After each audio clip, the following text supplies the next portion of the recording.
There's something very interesting here on the Paris Motor Show. The Vin Group is the biggest private enterprise in Vietnam, and VinFast is their automotive brand. And the interesting thing is they take the chassis or the platform from the previous generation of the BMW X5 and the 5 Series. And this one here is the, let's say, previous X5 generation. And they make their own SUV. And the people of Vietnam could pick the design, and last but not least, the design company of Pininfarina was employed to do this very design of the car. So it does not look like a BMW, maybe a little bit if you know the basic shapes, but they've changed actually a lot in design. But BMW allowed them then to use the technology of their previous generation. Pretty interesting for sure. Also how it would look like on the interior. This SUV here is called Lux SA 2.0. Well, the name is not really that significant because you can't really remember it that well. You just remember the VinFast name, the brand name. This one looks a little bit like a DS maybe, or like a Peugeot Tiger Claw. Interesting that they can change the design of an existing car in that way. Of course, BMW wouldn't sell their actual new platform to them. Since we're here at the rear, at the SUV, let's see, if we can open that in any form. That seems to be closed. No opening, sorry, no opening. But what we can see on the inside is that it has a 7-seater function, so those seats are flipped up at the moment. Of course, can be flipped down then for more trunk space. And let's take a look at the interior as well when we go onto this moving platform. So here we go with the rear seats first. All sleek surfaces. Not sure if it's leather red or animal skin, I don't know at the moment. See here you have a, the X5 has a problem that it doesn't have too much legroom already in the previous generation. Then here, nice ambient lighting you can see. Also matte wood trim you can see here.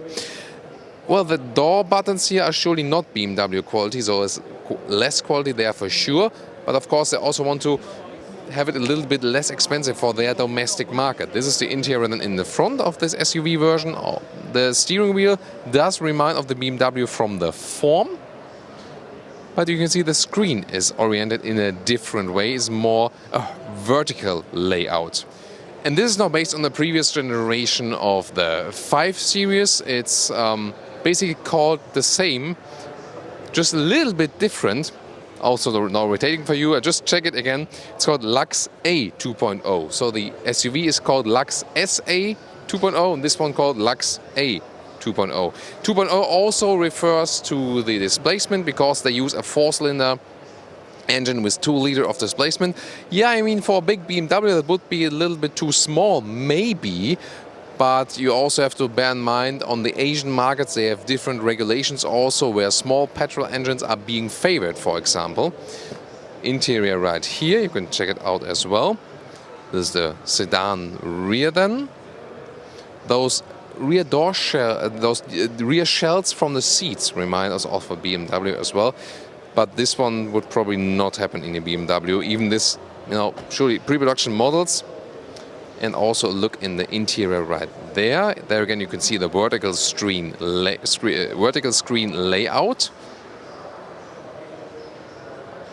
I think the ambient lighting is quite nicely done in this vehicle. You can see the horizontal bar that goes on all over the vehicle.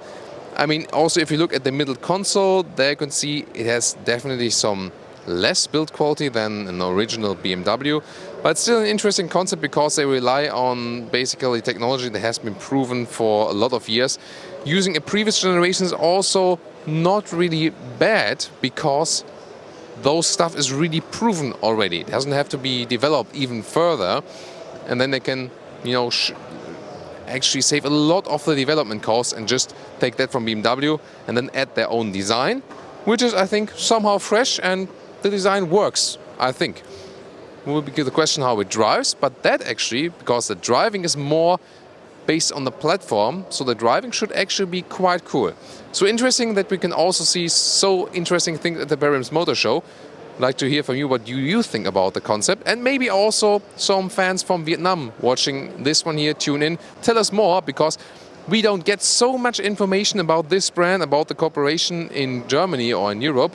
So if there's some expert on this brand, please also just add some more of your knowledge in the comments. It will be very interesting. Here, by the way, again, a look at the LED daytime running light that forms this V. That's, I think, a very good idea, because if you have a brand that stands for a V, then also adapt your daytime running light with it. Pretty cool. Maybe some other brands can learn from that too.